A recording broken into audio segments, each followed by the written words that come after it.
Hey there, Comics Alliance fans. This is Matt Wilson, co-host and producer of the War Rocket Ajax podcast, here yet again to introduce another clip from next week's episode of War Rocket Ajax. This is our comics review segment, and in it, Chris Sims, my co-host, and I are going to be talking about Superman Unchained number 7.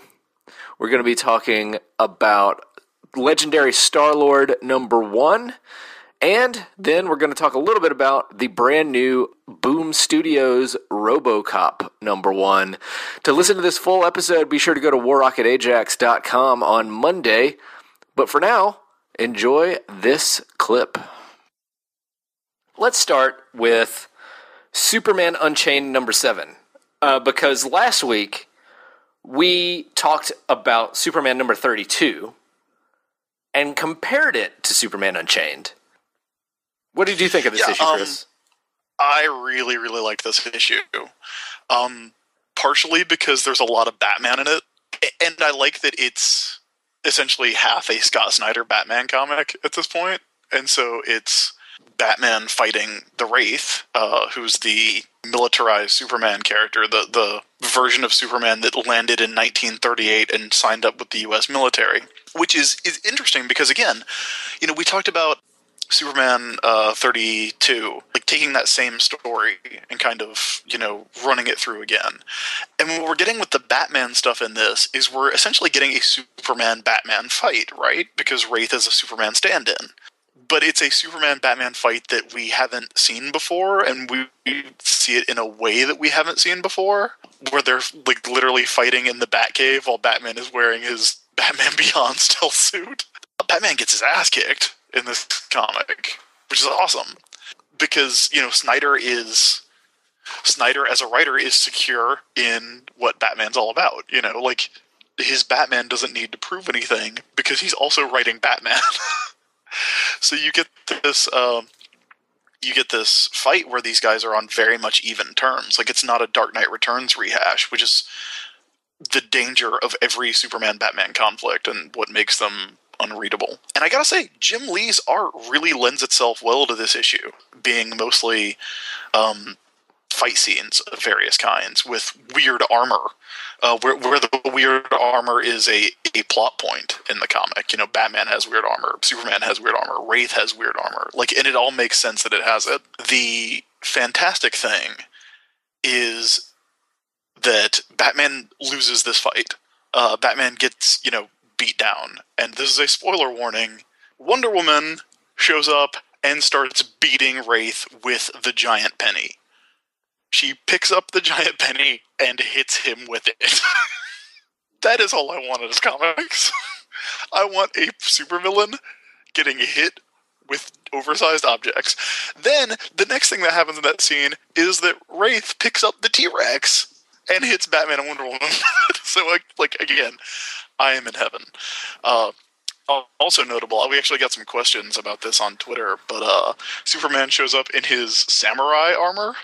Yeah. Looking like a total justice figure with a Kusarigama and a shield, which is nuts. But I also kind of like it a lot. And it's just like a really solid issue. We're seeing this Superman versus Superman analog fight again. But I feel like all the stuff surrounding it is interesting stuff that's either stuff that we haven't seen before, or it's stuff that's a new twist on things that we have seen that makes them feel fresh and exciting. And I'm hoping that, Ulysses goes the same way and shows that you can do even more new and exciting stuff with this kind of plot. But Superman Unchained is fantastic. Again, I like Jim Lee's art in this. I kind of wish John Romita Jr. was drawing this as well. That would be, Scott Snyder and John Romita Jr. I would be unreservedly excited about. But, let me ask you a question, Chris. Yes, sir. Because you and I both have complained about Superman's New 52 costume being it's garbage, armory, having an armored look to it. Why is that different from the armor, the crazy armor that he puts on in this issue to fight the army? Now, there's a bit of explanation as to why he would wear it. but there's not a huge explanation as to why he would have it. So I would like to know how you make the distinction there. I don't mind Superman wearing armor for special occasions, right? Like, I don't mind Batman putting on armor for special occasions, or Wonder Woman. Like, the only character that I think should, like, never be allowed to wear armor at all is Spider-Man, because, like, his primary defensive power is agility, so armor kind of defeats the point. Although he has a couple of very famous armor costumes. Oh yeah, he does. Like, I just think they're bad ideas, and people love them because they can show up in video games and on covers. I don't mind Superman wearing armor on special occasions. You know, I just mind it being his default look, because I feel like armor undercuts. It undercuts his superpower, which is invulnerability. Like, why does he wear armor? B, it literally puts a barrier between him and humanity. Like, especially if it's this Kryptonian armor that he's supposed to be wearing. Like, as we have said before, it makes him look like Lord Superman. Like, it's got the high collar and everything. It doesn't look like a superhero costume. It looks like his regal royal outfit. I will say it is kind of hilarious to me that in this issue, he essentially puts on armor over his armor. Yes. Which I think is funny. Like, it's goofy as hell. But yeah, that said, I still really like this issue, even artistically. And I will say there's a lot of really good Lois stuff in this issue. That certainly doesn't feel... I mean, it could almost be Superman and Lois just broing down in the Fortress of Solitude, but it certainly doesn't seem like they are just friends. It's really interesting that the pairing with Wonder Woman is with Batman. It's almost like a story that doesn't exist in that world where the Superman and Wonder Woman are dating. Yeah, which, you know, it's good. So. Yeah. I liked this issue a lot. I liked the big action of it. There's a part of me that wants a little more, like, to dig into Wraith a little more. But on the other hand, I think we get him. I think we get his deal. And making up some kind of backstory for him, a deeper backstory for him, is sort of inconsequential. Especially when, you know, you're trying to play to the strengths of your artist, Jim Lee, who does big action better than anything else. So I feel like this issue and this comic in general is just playing to Jim Lee's strengths, which is a smart way to approach it. The interesting thing about Wraith to me is that he is essentially Majestic, Mr. Majestic from the Wildstorm universe, who is yet another Superman analog that was also brought into the DC universe to fight Superman. Yeah. They love that story. They really love it. But I think Scott Snyder and Jim Lee are doing it better than most. Matt, we also wanted to talk about a comic that you read this week that I have not gotten the chance to, but I'm very much looking forward to, which is Star-Lord #1. Yeah, I liked this issue very much. It reminded me, in many ways, of Rocket Raccoon #1. Not to say that I think Sam Humphries was cribbing off of Scotty Young, but they have somewhat similar tones in that they're both very light comics.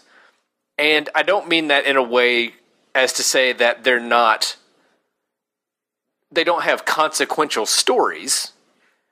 They have stories that, you know, lead into what are going to be interesting series, but they play very fast and loose with kind of tonally the way the characters are, and they, like, when you have somebody like either Rocket Raccoon or Star-Lord at the center of your book who are kind of like devil-may-care types, that should be the tone of your comic as well. And both of those books do a really nice job of getting the tone just exactly right. Star-Lord, in particular, has some great, like, space scoundrel with a heart of gold moments. that I think nail exactly what that character should be. Like, you know how people talk about what comic publishers ought to do with the characters who are appearing in movies as their movies are coming out? Like, it's like, why not do this with these characters as the movie's coming out? Because you know that there's going to be more interest in these characters once people watch the movie. And a lot of people have complaints about what is actually happening with those characters in the comics. I think Marvel is doing exactly the right things, if not with the entire Guardians of the Galaxy, with these two characters right now. Like, I gave Rocket Raccoon a sterling review on Comics Alliance, and I thought it was an amazingly good comic. I think Star-Lord is in second place between those two comics, but is a close second, and does a really good job of bridging the gap between what the movie version of that character clearly is and what the comics version of that character has been for a long time. It finds a great middle ground. You know what I think is really cool about the Marvel movies is that they always and inevitably do, for lack of a better term, tie-in books, right? They always launch a book to go with a movie. But they're always books that aren't what you expect. And they're usually not the creative teams you expect. Like, you obviously expect Brian Bendis on Guardians of the Galaxy, right? Like, he's their top writer with their top crossover appeal. So he gets Guardians of the Galaxy. Like, that's the book with the name of the characters, or the book with the name of the movie. But you get these creators that you never would have expected on these other tie-in books. Like, who would have expected Scotty Young on Rocket Raccoon?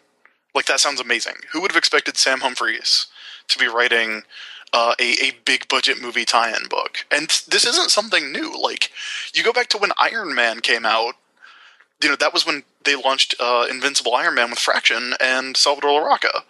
Yeah. And that wasn't, you know, as he has said on this show, like, that wasn't meant to be the main Iron Man book. That was just the one for people who liked the movie. Obviously, fortunately, people loved that movie. But, you know, Hawkeye more or less kind of spins out of Hawkeye being in the Avengers movie, right? So you have a Hawkeye ongoing series, but it's certainly not the Hawkeye. You know, it's not the Brian Bendis, Ariel Olivetti Hawkeye series. Which, you know, nothing against those two guys. I'm just saying, like, those dudes wouldn't have done Hawkeye argues about whether his name is Hawkeye or Hawkeye with a guy on his roof. Right. For an issue. And I think that's really cool. I think, you know, you don't get it as much with DC, because DC only ever makes movies about Superman and Batman, and Lord knows they had Green Lantern going when that movie came out. I guess the closest we got to that was before Watchmen over there, which we do not speak of. You know, when Dark Knight came out, they did the Brian Azzarello, Lee Bermejo Joker book. And while I do not care for that comic, that's, again, even on their side, that's a really interesting choice for, you know, a big budget movie tie-in to do with those dudes. It's weird that both of these companies, like both the major comic book companies, are now kind of owned by movie studios, right? You know, they're owned by Disney and Warner Brothers. But that gives interesting opportunities in the comics.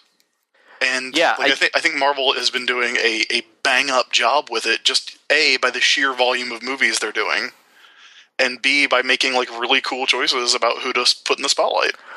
I said that Rocket Raccoon #1 was like a LucasArts adventure game as a comic, and I mean that in the best possible way. And the way Scotty Young does it, it's got a cartoonish kind of appeal to it. Star-Lord is not like that. It's got Paco Medina art. It's more realistic, but it's still got that comedic thrust to it that I think is just the perfect way to approach it tonally. I really liked it. And then the last comic we're going to talk about is Robocop #1 by Joshua Williamson and Carlos Magno. And this is an interesting comic. It's weird. First of all, we've been doing a lot of pieces on Comics Alliance lately about the 1989 Batman movie, and in the past few days, there have been a couple of different articles about the comic adaptation of that Batman movie.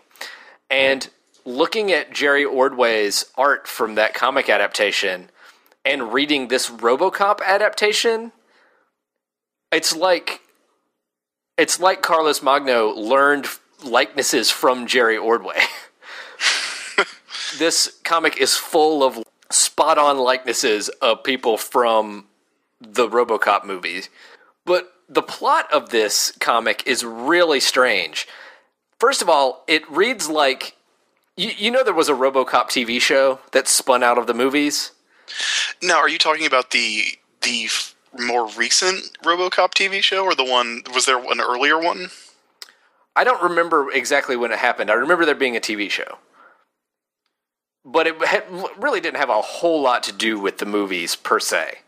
This comic series reads like if there was a TV spinoff from the first movie. That's actually something that I want to talk to you about, because I have not read this comic, and I really want to, because we both are fans of Josh Williamson. He's a friend of the show. Yeah. The only guy with an actually super cool Batman tattoo. But the ads, or the PR that they sent out for the series was like, hey, have you ever wondered what happened to Murphy and Lewis after the events of RoboCop? I was like, well, there was a RoboCop too. Yeah. So we do kind of know what happened to them. This comic picks up right after the first movie, from what I can tell. It kind of like goes straight into day-to-day life instead of some big event happening. It's paced more like a TV show than a movie, which is one thing I find really interesting. And then the big plot point of this comic, and I'd love to pick Josh Williamson's brain about this and where this idea came from, is that the mayor and the old man from OCP have instituted a policy in which they're taking away everyone's guns and making Lewis be in charge of enforcing this new policy. And I don't think it's possible to think about that without thinking about gun nut paranoia about Obama taking away guns, right? Mm-hmm. There is no way this comic is not a commentary about that. Yeah, which is weird, because, you know, the original RoboCop is a reaction to a vastly different government. I'm not sure exactly what's being satirized in this first issue. Perhaps it will become clearer in subsequent issues. But clearly Williamson is going for that satiric tone here that is in the first movie. With TV pacing, and it's about the government taking guns away. I mean, look, that does kind of sound awesome. It is pretty exciting. There's also just like tons of RoboCop killing so many people right at the beginning. It's pretty amazing. I don't know if I can like fully be like, this comic's great from the get-go. It's more of a wait and see kind of thing, but I am intrigued in a way that I don't think I would be by a more straightforward RoboCop tie-in comic. So take that as you will. That's it for this week's War Rocket Ajax Early Edition. Again, to hear this full episode of War Rocket Ajax, where we're going to be talking to Brandon Stroud quite a bit about Rob Liefeld and other topics, including his movie Meet Me There, go to warrocketajax.com on Monday.